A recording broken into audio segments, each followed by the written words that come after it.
Welcome to We Talking About Sports. It's week 2 in the NFL. We're here to talk about it. But before we get into it, one hell of a boxing match last night. Two big names fought, a lot of action. I think it delivered in every way. I think Netflix delivered in every way. I didn't have any issues buffering or anything like that. So kudos to Netflix. We got Ron, we got Ben. We're here to talk about bets. We're here to talk about fantasy, but we're going to open up with a little Canelo and Crawford. Both of you gentlemen, I know Ben had a great Saturday, probably one of the all-time Saturdays. As a fight fan, he got to go to UFC Noche, and he got to see this boxing match. So, Ben, let's break it down with you, bro. How was UFC Noche, and how was this boxing match for you? Yeah, UFC Noche was really good, bro. It was a good group of us, 7 or 8 of us, so we went up there. We had a good time, enjoyed the fights.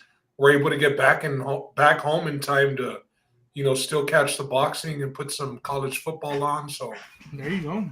I'm not gonna lie, that boxing fight started late as hell, though, man. Bro, fucking 12, 15, 12, 10 after midnight, easy.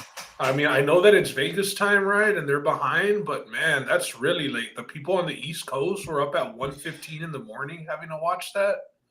My ass fell asleep a couple times, bro, in my chair, not even in the bed. So, wake you up a few times, like, hey, the fight's going on. Yeah, but there was never any I was watching. People were here at the house, so it was never like, oh my god, when you wake up out of your nap, fight was. I think boxing needed this fight, but it didn't live up to the hype that the fight had, in my opinion. I'm gonna disagree because this is exactly what boxing needed, and it did live up to the hype in that Crawford won. Everybody always says the best never fight the best, and we'll never know what's gonna happen. Guys leave with undefeated records, and it got done, and they put it together, and the underdog won, and it's huge for boxing because now guys are gonna want to make these fights. Guys are gonna want to fight each other and to see who is the best pound for pound. 100%. And shout out to Terrence Crawford. I told Justin, hey, he put on a clinic. And he's like, well, I don't know if he put on a clinic. The scorecards were kind of close. But the 115, 113 to me was a little bit too close? Close. Yeah, I like the first score at 116, 114. I even had it 117 something because Canelo wasn't doing anything. He never hurt Crawford. Mm-hmm. He was flat-footed the whole time. He was chasing him around the ring. And he wasn't chasing Crawford the way he chased that Cuban fighter, like literally running after him. It was just Crawford's footwork, man. So good. His defense was amazing. Never really got touched. And that was the whole thing here was Canelo's power. It's going to get to Crawford because he's coming up 2 weight classes. Never did. Yeah. It was a fucking hell of a fight, man. I gotta say big shout out to Canelo too for taking this fight on. Yeah. This is what boxing should be. It shouldn't be, worrying about your zero. We want to see the best fight the best, the way it was in the 80s. And I'm glad we got this with Canelo and Crawford. Granted, it probably took a pretty big bag to get this deal done, but I want to see more of the fighters with their zeros, take these risks and fights like, the Tank Davises of the world and Shakur Stevensons. I want to see better fights, and the names are out there and they need to start fighting each other. And I think when you have the face of boxing, Canelo agreeing to, fight a guy who's dangerous as Crawford as far as being such a technician in the ring, it shows like, hey, you should not be afraid to fight these fights. Let's get them going. And I have to say, so shout out to Canelo for that. The other thing I want to talk about is from the UFC versus boxing aspect, and I want to get your opinion, Ben. Does it seem like UFC still has a lot to catch up to boxing because the biggest night in boxing is still so much bigger than the biggest night in UFC?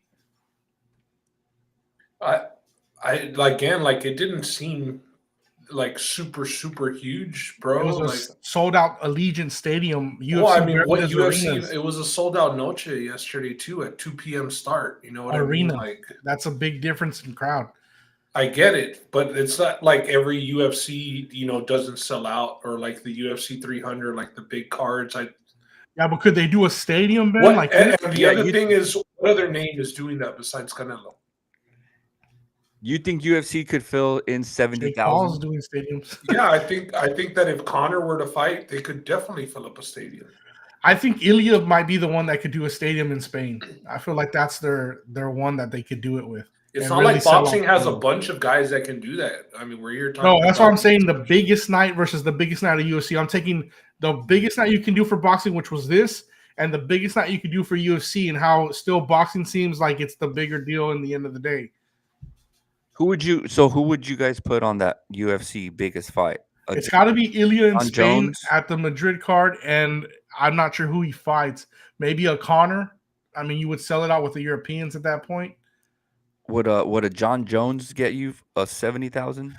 I don't think it Stadium? gets 70,000. No. I don't think John's is doing 70. Have to be Connor, right? It's got to be a name like that, Ben. Who do you think in the UFC could do 70K? Honestly, I don't know. I mean, like probably a reach, but if they did something in the UK, I don't know if Tom Aspinall could fill up a stadium. I know that he's not a household name just yet, but yeah, you know, when the UK have their fighters, they really get behind them, and if it's a whole country showing up for a guy, I could see it happening. Yeah. Well, fuck it. It's 10:30, boys. Let's go ahead and get into what we're going to talk about today. Justin put a good show together for us today. We'll touch real quick on the Thursday night football results. Cowboys and Texans, are they going to find their footing? Both took L's in week 1. Fantasy chatter, of course. We're going to get to that. And then the betting picks.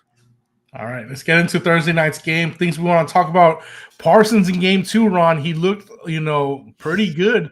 He got the crowd chanting, "Thank you, Jerry." I know Ben's probably happy about that, seeing Jerry being thanked for all the wrong things. Ron, what'd you make of Parsons? I mean, is he the real deal with Rashawn Gary in that backfield? Are they really going to start, tearing teams apart? Or is it just that O-line woes that we were worried about with Washington? Bro, he was going up against a rookie tackle who got called up and wasn't even ready. So, I mean, it's going to look like that no matter who that rookie's going up against. Welcome to the rookie NFL. And he got welcomed, by fucking Micah Parsons. Not going to lie, though. Not going to sit here and hate. Micah looked really good. He looked fresh.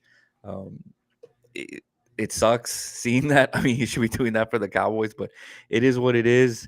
That defense in Green Bay looks freaking solid, bro. And I'll touch real quick on the other point that we have here. What quarterback was going to prevail?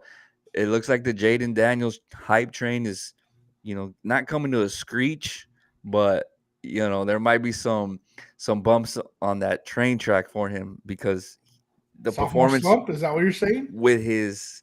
The performance with his arm is kind of what worried me. He has that scrambling ability. He was getting first downs, and you can't say his receivers are worse this year. He lost Eckler, which might hurt, but Jordan Love, he went out there, man, and he put on a great performance for Green Bay. And if he can be consistent with that defense, somebody on the show called them Super Bowl contenders, and that's looking like a pretty good take right now.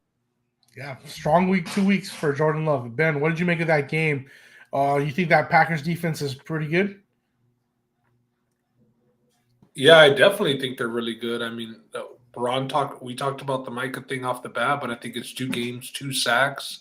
They had him up there on the desk. You mentioned them chanting, and I mean, he's got the number change. I think that there's some aura to him. I know some people were saying that he had lost it, but now he's wearing like the 2 armband things. He's got a new look, bro. That's not a Dallas look. That's a Green Bay look. That's a nasty, dirty, Green Bay tough defensive look is what it looks like, bro. So it looks like he's, found his place rather quickly there with Green Bay, with the injury lingering. But I got to shout out the Packers coach, Matt LaFleur. Like, guys are just open. I mean, you see Jaden Reed go down. You know that Watson's out.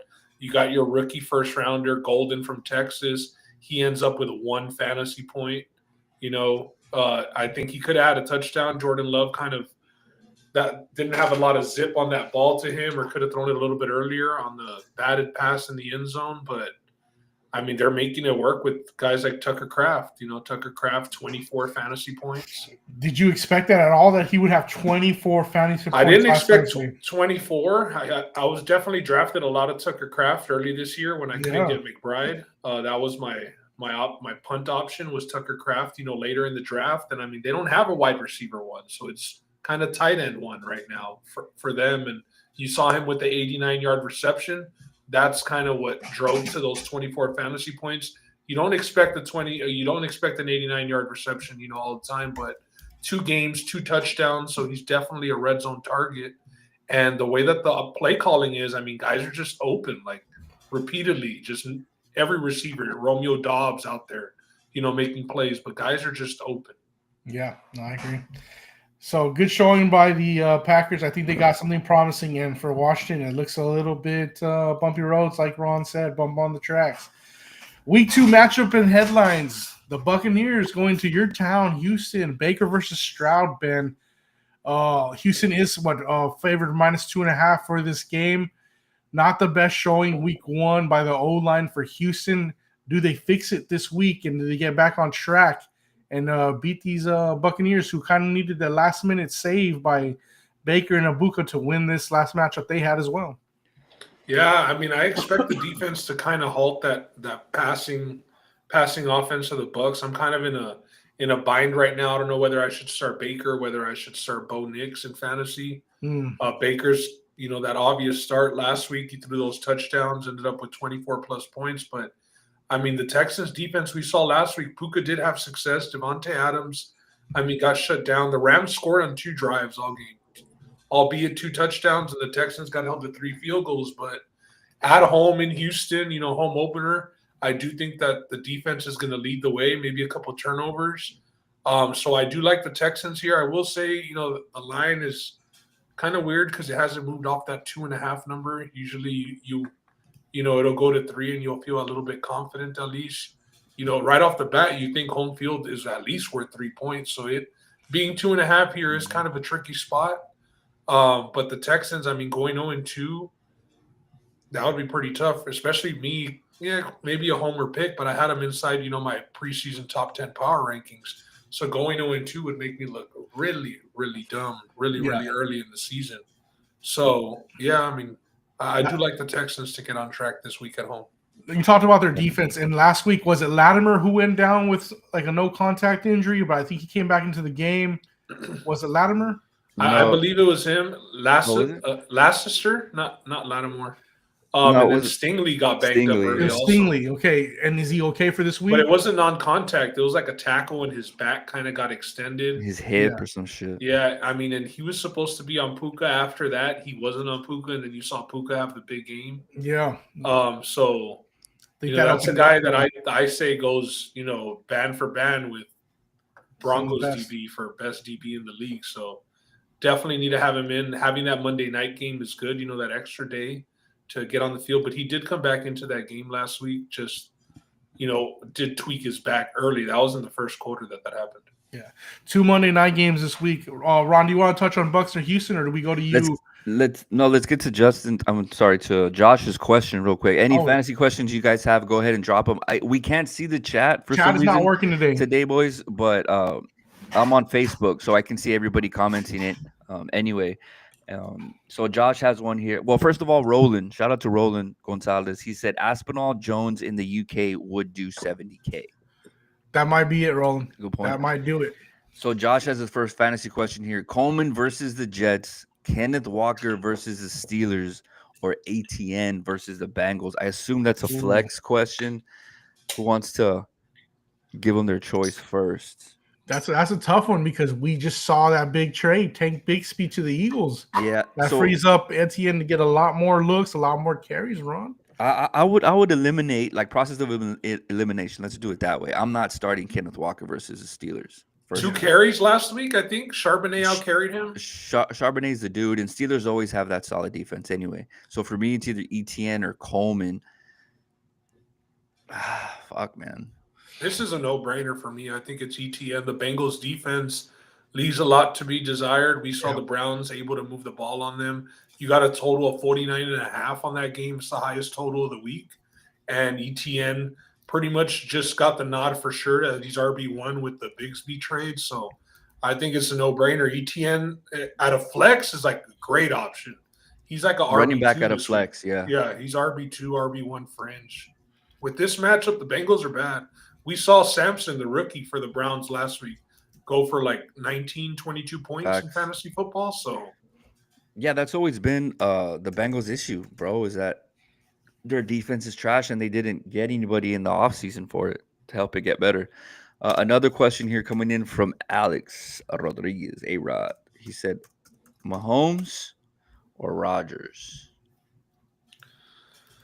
Yeah, I mean, you draft Rodgers or Rodgers. Yeah, you draft Mahomes early. Rodgers does have the 4 touchdowns last week. To me, that was honestly pretty unexpected. I mean, he definitely unexpected. To Austin, DK didn't even get in the end zone, and the guy threw 4 touchdowns. So they got the Seahawks this week. Pretty tough matchup. I think that's one of the games to look out for this week, especially with the Seahawks starting 0-1 and losing to the Niners. Hosting the Seahawks with the 40 point total, Ben, 40.5. Yeah, very low total. So that's that Eagles defense. Yeah, and the total was low last week too in that Steelers 38.5. In that Steelers and Jets game, and then you ended up getting 50, almost 60 points. But I mean, the Seahawks do have a really good secondary. They kind of pride themselves now in the defensive end after the coaching change. It's tough though, Alex. I mean, I get why it's a question because, you have no Worthy for the Chiefs. Mm-hmm. So now you're relying on Hollywood Brown and, over the hill kind of Travis Kelce is what. And even when they had Worthy in that Super Bowl, they didn't look good. So why are they going to look good against the Eagles now without another player? I mean, you think it's got to be Rodgers, right? I mean, Dallas put up points on Philly in the first half, and they were moving the ball. CD fucking had a game. I just don't know if I don't like either one of these. I'm going to be honest, Alex. Yeah, he's in a tough spot here. I mean, that's if probably you why can go to the waiver wire and there's a guy like Trevor Lawrence out there, I'd probably start. I would 100% start Trevor Lawrence this week over both of these guys if he's out there. I don't know if he's out there. Just throwing out a name that's kind of available in most leagues, but he's got a matchup against the Bengals and a 49.5 point total. That's nasty work at quarterback with the way the depth charts are right now, and just a matchup for Rodgers. He commented Juju. He put Juju laugh my ass off. Yeah, Juju. Yeah. So my take real quick on the Bucs and Houston game is that you got to start putting some fucking respect on the Bucs, bro. I mean, what does Baker got to do? He goes into Atlanta last week, wins late, the final drive of the game. Yes, Koo missed the field goal, which is he got benched. We'll get into that later. But put some respect on him, man. Baker's out there getting the job done. He goes to Houston. He's going to face a tough defense, but I think they still get the cover at least at plus 2.5. Can you believe that Baker, once Markey and OBJ's dad hooked up and made a video of all those passes just going off? OBJ on? Like just saying Baker was a problem? Hell. Talk about not knowing ball, bro. Talk about sal, bro. I'm just glad Baker bet on himself, went to Carolina, got it done, and then made it happen for him and got this extension. It's hard not to be a Baker fan. I know he's an Oklahoma Sooner, but it's just awesome to see his career pan out the way it has. Roland Gonzalez has another question, but we'll get to it when we do fantasy next. Real quick, Roland. Let's just finish up this NFC East matchup and then the New York Giants going to the Star today. It's the 12 o'clock game. It's the early game. We saw week 1. The Cowboys had it pretty close. They were in striking distance with the Eagles, but come up a little short in the end. Ron, I'm going to kick it to you. It's an NFC East matchup. The Giants didn't look too good. What do you make of this game? I think that we should fucking win. I saw a stat that Prescott's 13-0 or 12-1 or 13-1 or something like that versus the Giants. It's our home opener. Offense looked great against the defending world champs last week. Obviously, the defense for the Giants and the and the Eagles is completely different. The running game surprisingly was good. We should get the dub. Hopefully, beat my expectations of having a bad year because Dak shut me the fuck up. I had to eat crow last week. He looked solid. He looked good. I'm not going to lie. The time off really helped him. If CD catches those balls, we're here talking about a totally different story. Offensively for the Giants, to me, our defense in Dallas is mediocre, average, and we're going up against an average offense over there. So we should have more of a stalemate there. So this is a game to me where the Dallas offense needs to take over. We need to go up early and we need to go up big. I am worried, Ron, about CD's hands right now. A report came out this week when he was working with the Jugs machine. He was dropping balls again this week. And, I don't know how much to read into a practice, but when you have so much confidence in one receiver in week 1 and he drops 4 big catches here. And then you hear these reports. It does get to you as a fan. You start to worry a little bit like, hey, what's going on with my guy? Ben, should I be reading into this practice news at all? Practice is important at the end of the day for these players. I definitely wouldn't be reading into the practice news. I think we heard a lot of, coming up in this next game, but we heard a lot of practice news on JJ McCarthy, and then he came out and kind of just let everybody know that he does got it. But I mean, this is one where the half before he got it, though. For sure. He had to tell Justin Jefferson, "Don't give up on me." You know what I mean? Like, that was cool. Hate to see that week one. Like that's not what you want to be telling your star receiver week one. But they figured it out. Anyways, Cowboys own the Giants. I mean, the Giants. It says that they're going to stick with Russell Wilson. There was some fake reports going around that Dabble had gone up to management and said he wanted to go with Jackson Dart after that week one game. You know that Russell Wilson's got a couple of weeks, as a starter before they do make the change, and they will. How long is the leash, though? I want to know. 4 weeks? I don't know when their bye is, but let's say they start off 0-3, 0-4. I think Gank. That's it. Jackson Dart comes in. But the defensive line is really good here. I mean, I know everybody. We got a lot of Javonte Williams last week with those 2 1-yard touchdowns. I think this might be a week where Javonte Williams kind of. His stats are kind of reflect where he got drafted, 9th, 10th round in fantasy football. This is one of the better defensive lines in football with the Giants. Their defense is their strength. I expect the Cowboys to just be passing it around kind of like they did last week. CD's got to have a better game this week. I mean, he still put up 18 points last week. We know about the drops. Probably finds the end zone this week. Yeah, I mean, he didn't have a bad game because it was just those crucial fucking. He was catching everything. It was just big moments where he had his bad spots. They were like big third downs every time he dropped it. I mean, that's a bad game. So on that Giants schedule, you were saying how many weeks we're going to give Russ? So they have, let's see, they just lost to the Commanders in the opener. Now they have the Cowboys. They host the Chiefs in week 3. That could be 0-3 possibly right there. They host the Chargers week 4. Then they go on the road to New Orleans, and then they host the Eagles. You see that might be the game. That might be the game. You probably don't. It's not ideal to start a rookie his first game on the road, but against a team like New Orleans, where that he is going to be the better quarterback, that's the game you got to win, and then you kind of ease him in, because you got Philly to follow him. Yeah. So you don't want to trot him out there against Philly, the defending Super Bowl champs. So I could see them starting 0-4 and then going into New Orleans. Jackson Dart gets the nod. I see that. I can see the vision there. All right, we go to the national title rematch here. Atlanta at Minnesota. We got Michael Penix Jr. And as Ben mentioned, the guy who found his game second half, JJ McCarthy. I got to say, within that Monday Night Football game, I thought it was going to be Bears all the way through. Caleb finds another way to fumble another one. And McCarthy kind of seems like he can get it done. Ben, what did you make of that game? Yeah, dude. I was on the wrong side of that game. Everything looked great until it didn't look great. And then you could kind of just tell, too, like when the momentum was – you could tell, after that rushing touchdown that he got, the momentum was shifting. And Caleb Williams misses DJ Moore on that wide-open touchdown pass. That was so bad, bro. Not even close. Like, it was really, really bad. He was on an island. Like, you can hit that. Anybody hits that. Yeah, that was the game the Bears had to have. I mean, the way that they were playing they not that they were dominating, but man, they were well in control, bro, to blow that game like that. So good start for Minnesota. I mean, I think that's a really big win right off the bat and kind of getting the trust of your QB. He has an all-time bad first half, and he still has, the mental toughness to come out and get 3 touchdowns in the second half to win the game. So big momentum booster. Now you're at home against Atlanta, who we kind of saw.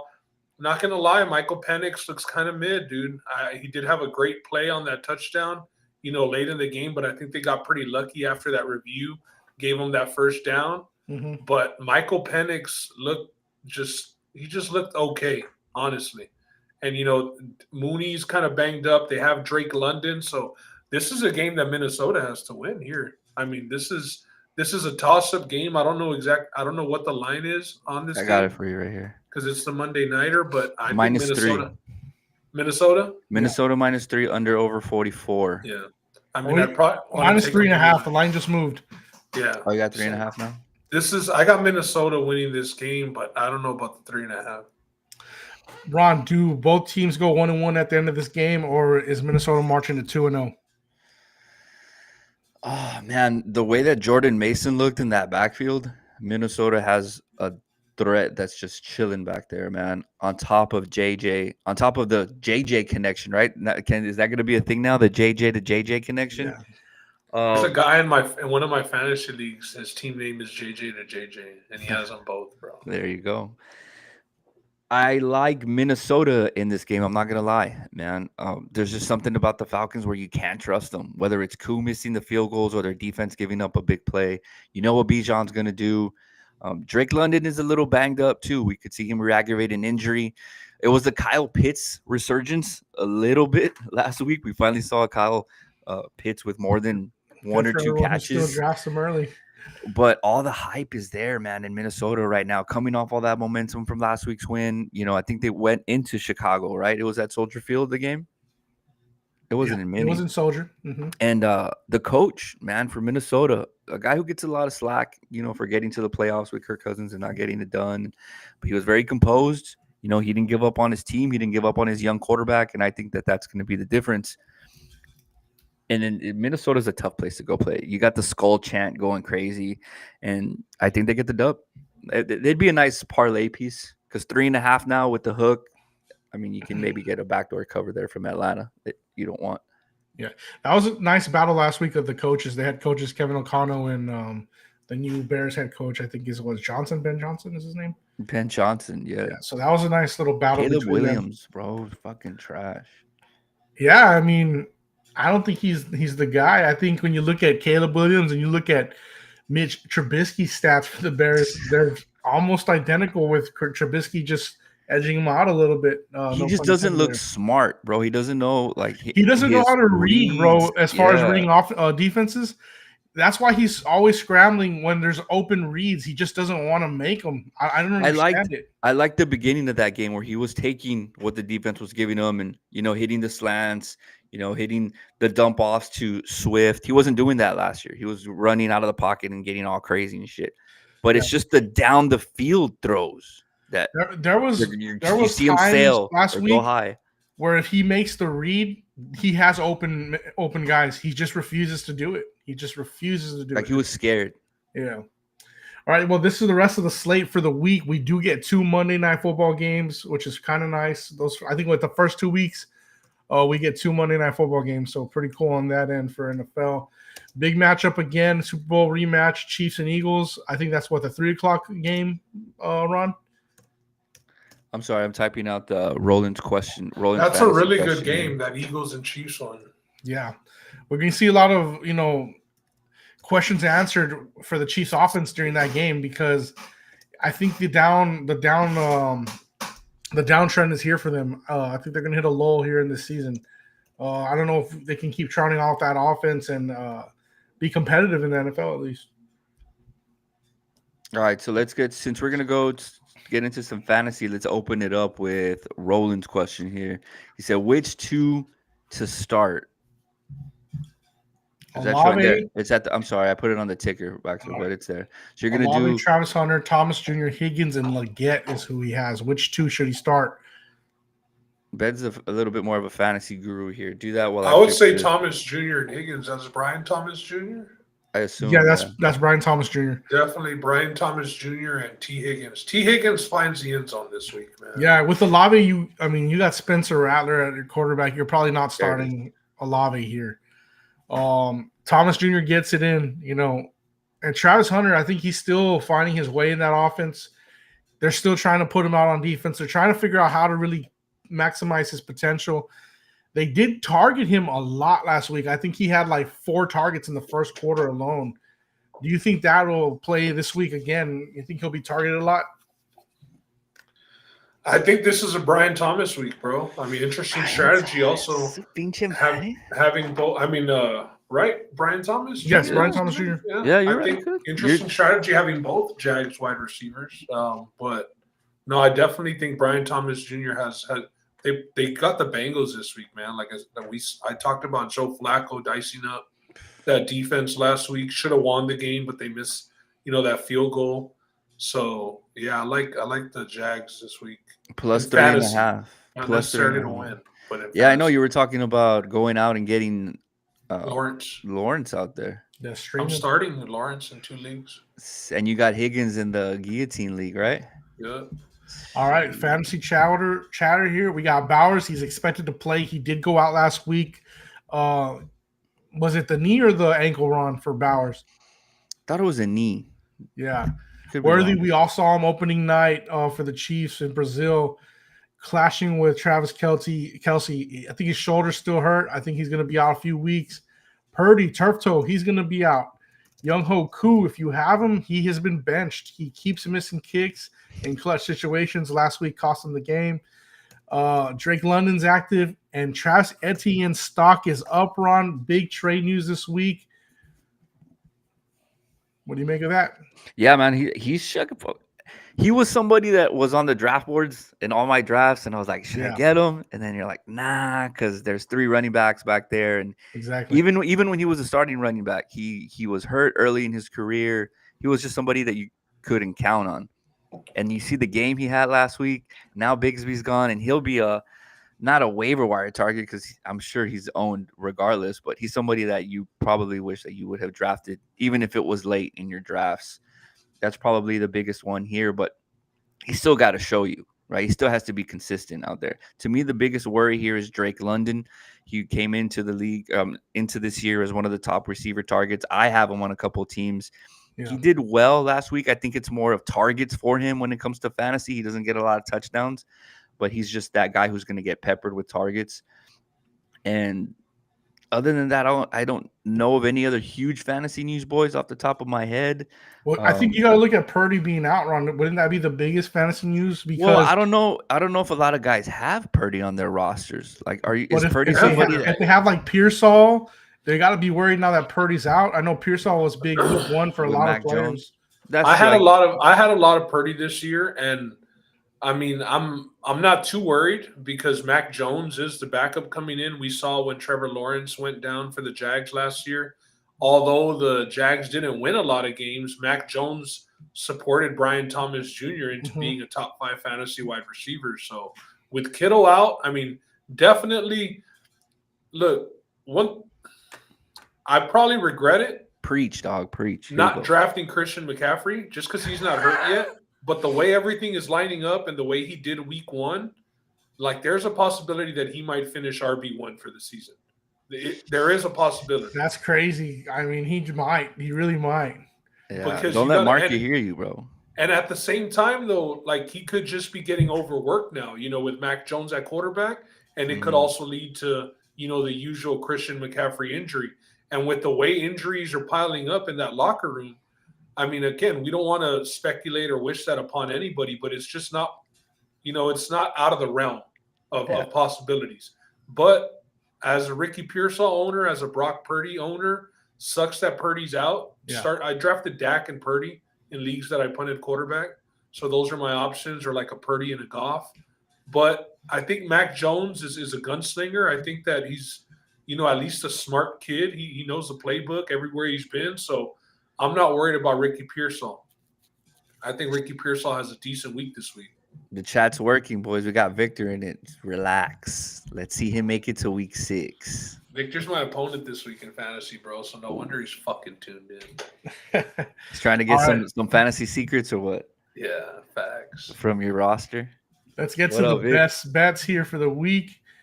Ron, we got Roland taking CeeDee Lamb anytime touchdown. Texas -2.5. Titans +5.5. And Seahawks +3. Ben, I'll let you get to yours. Yeah, Roland just wanted to see the board last week, and this week he's coming out firing. Looks like he liked what he saw on a couple of these occasions. So he did say that was his plan. He was going to observe and take all the info in, and now he's striking here. And I mean, the CeeDee Lamb touchdown makes sense. I know he said the odds on that were even, so +100. You got to think like he's really. I mean, they're going to have to win over the air against the Giants defense, and you got to think that he wants to right his wrongs from last week. So I'm not mad at that. I got the Texans -2.5 also Monday night. Like I said, an 0-2 start. Although it doesn't, affect the division and still winning that division, it's a pretty bad start for the Texans. So I like the Texans to take care of business tomorrow at home. Then I got the Broncos -1. Daniel Jones, I'm going to keep fading you. I'm going to keep fading Daniel Jones. You proved me wrong last week, but man, that Dolphins situation, I can't believe the Dolphins are favorites today against the Patriots. That's one that I almost threw the Patriots on here at +2.5, but they looked pretty sorry last week. They look like shit, bro. Yeah. So I got the Broncos and Bo Nix -1. They had a little scare last week at home against Tennessee, but I think that they should be able to get after Daniel Jones and that Colts offense. And then lastly, I said this is a good game, and it's a good game on paper when you see Chiefs against Eagles. But man, I think the Eagles are going to batter the Chiefs today. I think this is going to be one of those. It's going to be like the Super Bowl last year, That's what I think too. It's just a rout. I kind of have to disagree a little bit there because. Of course you do. Of course you do. Nah, well, I mean, did the Eagles look amazing? Did they look like Super Bowl champs against Dallas? No, but Dallas has way more weapons than the Chiefs. Yeah, we just were a better matchup. I don't think the Chiefs' it's the offense Chiefs is at the end of the day. Dallas' offense right now. Yeah, it's the Chiefs at the end of the day, and they're playing at Arrowhead, right? They're not in Philly. Let me see. Let me double check. I was going to check for you. I think it is Arrowhead. Yeah, they are. They're playing in Kansas City, and you know how that coaching staff is, bro. They're gonna come. They're gonna be well prepared. And to be honest, I didn't know that the Eagles had lost that many players on defense. They have a bunch of new guys back there. They're all young. Well, they have Jalen Carter playing. Yeah, as long as Jalen Carter doesn't spit on anybody, he's gonna be a menace. So I don't. Yeah, know. I wouldn't. I'm not saying that I don't agree that the Eagles have a great chance to win. I'm just saying that you can't jump and say they're going to rout the Chiefs. Yeah. You were the guy saying the Chiefs weren't going to make the playoffs last year, Ron. So yeah, but I don't know if you're the right guy to tell me to pump the brakes on hating on the Chiefs. Okay, but what do you think about the bet though, Ron? Eagles -1. Okay, maybe he doesn't rout. Maybe it's not a 14. Oh yeah, all day. Does Eagles clear the 1 though? I mean, that's all that matters. All day, yeah. I mean, all day. I'm just saying that it's not a rout. Like I don't think they'll win by 30, or 21 or. Well, what do you think a route is? Is 10 points enough to consider it a route in the NFL? No, I mean routes you need still 14, you need 17. 17 plus. 17 plus. Okay. Like more like a 3-possession game. Not field goals, right? Not 9-0, but. Ben, do you think it can go 3 possessions? Yeah. That big of a difference? Yeah. Oh yeah. Like I said, bro. Like I'm watching. Also, I mean, I've got ESPN here going on, and they got Patrick Mahomes as the number 6 ranked quarterback. Going back to Alex's question on Mahomes or Rodgers. So I guess, like I said, you also drafted Mahomes in the fifth round, 6th round. I think you do go Mahomes if you're not gonna, stream somebody. But I mean, man, bro, I don't see it. I don't see Mahomes being the number 6 ranked quarterback this week with Hollywood Brown and Travis Kelce and the Eagles. Like the Eagles can just run the ball, play keep away. I do know that that is the Chiefs' strength is Chris Jones in that run defense, right? Mm-hmm. But I mean, maybe we see AJ Brown get active this week and not have his first target in the 4th quarter like last week. So I just think that the Eagles win handedly. That's my opinion for that one. Roland's asking who the wide receiver 1 for KC is today. Hey, shout out to the Garza brothers. They just got on. Shout out to Wally. Shout out to Marky. Kelsey's wide receiver 1, bro. Marky, you missed it, man. Ben was giving CMC some flowers today. Yeah, he was. All right, my bet is Garrett Wilson anytime touchdown. You can get that for about +210 right now in the books. I just saw that connection week 1 with Justin Fields. I don't think there's going to be a lot of scoring from the Jets against the Bills defense, but if there's going to be one, I think he's going to find Garrett Wilson. I think they're building up on that Ohio State connection again, and they find it one time at least. That's you got to mention the Buckeyes, right? You got to find it in myself to like that guy after last year, bro. Like that's definitely Homer, right? But it is what it is. I think they can get there one time, and I'm not going to put it for a whole unit. Garrett Wilson. I want to take a stab at it at least anytime touchdown. He killed it last week. He killed it last week, but I just don't see it season long for him. And Devontae Adams is gone, so he is the guy, right? He did end up leaving, but I mean, I don't see it. I don't see it for the guy. Justin Fields finally puts it together after a year of what, like 4 and 2 different teams and shit. Yeah. All I right, like that Ron, bet, just through Justin. here. All right, so I have the Lions plus 6.5, and then just something simple, you know. I think they're a little- minus 6.5 though. The Lions? Let me Yeah, they're check for you. favorites. My bad. Is that a typo or? Yeah, they're -6 right now against the Bears. So he meant -6. Ron Oh, trying to okay. catch a tutty against No. the Bears with the Lions. Even like right now, I Hey, saw it and I He was was like, early "Fuck, when is he was that doing the right?" notes. It's a slip up. It's a slip up. Nah, it's a fat finger, that plus and minus sign. Yeah. This is just a put up or shut up game for me. I don't think that the Lions will come out with a performance like they did last week. We saw what the Bears collapsed over there in Minnesota. The defense for Detroit, not that it's great, but it shows up. We all know the whole story about the Lions quarterback, Jared Goff, in domes, at home. That offense is too good, man. Gibbs didn't have a good fantasy week last week. Amos St. Brown, Sam Laporta, all the weapons that they have. Yeah. I think they They show got out today. weapons. And at 6.5, I don't hate it because it's a touchdown, right? If it's at like 7.5, I don't know if it'd get that high or even like a 9. It's 6 now, so your line went down. There you go. That's even No better for worries me. about Ben Johnson's old team, and maybe he's kind of got the scoop on. I think you do worry. And it's You- divisional game. You might have to worry about Ben Johnson, but the players on the field executing his plays, those are the guys that you have to worry about. He seemed very composed last week. He called the right plays. He was doing a good job, and the guys weren't executing, man. Yeah. And does Jared Goff win without a Ben Johnson? I know the stat came out this week that he only has like one winning season without him.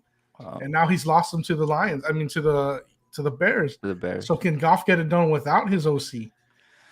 Well, that's what we're gonna find out today, Justin. Not a Hopefully, question. I hope the Lions do take care of business, because I really don't want to see Caleb Williams do good in this league. Honestly, that might be a very hater take, but What is it that bothers you the most? it's Is it the just fingernails? everything, bro. Like, there's not one thing that like not like pause, but like attracts me to the guy or pulls me to like gravitates fan. me towards him Yeah, at yeah. all. At all.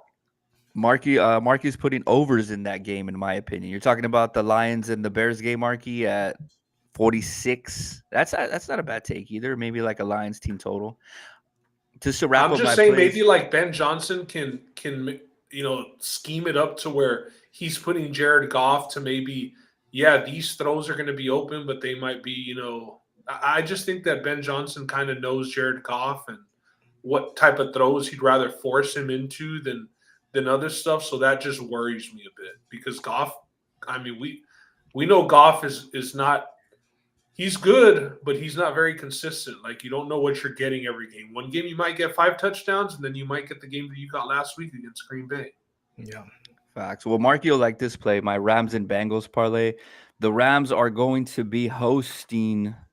See, I have them here. The line Is that short. money line, dude. Ron? Titans. The Yeah, Titans. money line. Yeah, the Titans at. Let me see. What time are they playing? I think they got a 3:00 game. They do. No, 12. 12 o'clock. Rams go to Tennessee. The line is -5.5. Thought that was a little tricky, so I went with -250 money line on them, and then I got the 185 for the Bengals. 185 for That the puts you at Bengals. plus 115 for the parlay. There it is. So that's me. Those are my pieces there. I don't think that Cincinnati is going to go at home and take a loss to the Jaguars.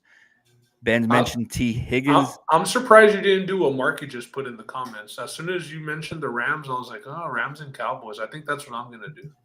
Rams. Oh, yeah. Or maybe Rams we can and make it Cowboys. a 3-teamer. Rams and Cowboys. Rams and Cowboys no mas. The Bengals got to show me, bro. They should have lost to the Browns last week. Like, I think I dodged a bullet with their money line last week, and I'm not ready to go back to them this week. I'm not. Cowboys, the money line is at. A ver, I'll get it for you right now. my mouse is. It is minus 238. I have -255. Add that into the parlay, Justin. You're probably looking at what, plus 190, plus Okay, 'cause 180. I got 238. If you're looking at that, it's plus 206 for those three. Rams, Bengals, you and go. Cowboys plus 206. And what is just Rams and Cowboys? Is that like even money? Rams and Cowboys will get you at minus 100 even. Even money? Not There bad. you go. All right, boys. Well, it's 11:12 our time, so we have about 45 minutes till you have to lock in your rosters. Go put the final tweaks on your betting plays, and this was cool, boys. Yeah, I'm We gonna did take Marky's run here. I'm gonna do Rams and Cowboys as 2. That's Ben doing Rams and Cowboys, Marky doing Rams and Cowboys, Justin doing Rams and Cowboys. Ron, are you doing Rams and Cowboys too? I'm doing Rams, Cowboys, and Bengals. Fuck it. Let's go. Let's hit the plus 200 parlay instead. Let's double our money. All right. Well, boys, let's lock it in. Great pod. I'm sure we'll see you out throughout the week. Seems like Thursday's kind of been the day before Thursday Night Football. I'm sure the fellas will get together and get one out for you. All right. Yeah, Peace. man. About to go start the pit later, boys. Let's go. Good show.